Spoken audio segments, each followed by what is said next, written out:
Good morning, my fellow yogic travelers. I'm mighty glad to be alive today, and I hope that you are too, as we continue to live, laugh, love, learn, linger, and live the life we love. It's Tuesday, so it's a little song ditty.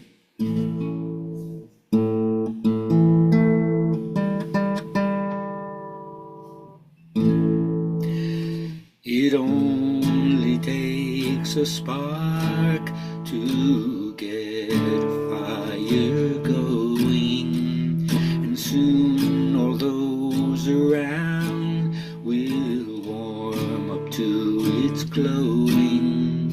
That's how it is with God's love. Once you've experienced it, you want to share, you want to pass it on. How I wish for you, my friend, all the happiness that I found. You can depend on Him, it matters not where you're bound. I'll shout it from the mountain tops. I want the world to know the Lord of love has come to me. I want to pass it on. Oh, just like in the old days, get high, you want to turn your best friend onto it. You experience the love of spirit, or love, period, you want to pass it on. All right, so for my journal writing friends, I come back to this one again and again. What activity so captivated you when you were young that you could spend hours at a time with no one else around? Which means, where did you get lost in play? Can you remember that? Think about it. Get some good stuff out of that. Share it with your friends. Elevate the conversation, or let me know, and I'll be glad to tell you how that played out in my life as well. All right, now the first thing you learn from practicing yoga, especially with Mr. Iyengar, is that it's no mere muscle building, but an invitation to expand consciousness. You get so absorbed by the physical side, it comes as quite a shock to find it's really teaching spirituality. Because when you go into a class, you're expected to be on your toes, eyes open, ears open, ready to put everything into what you do. Give it all you got. Anything less than that is not the yogic way. It's a wonderful teaching to get into that has nothing to do with yoga per se, but just with human excellence. Anyway, it's really important on this path, you hear me say it in different ways, that joy is not incidental, but it's essential. It's not made to be a crumb, as Barry Oliver says. And there are so many strategies to change our habits and behaviors, and it's all informed by psychology and neuroscience, so this is not like woo-woo stuff.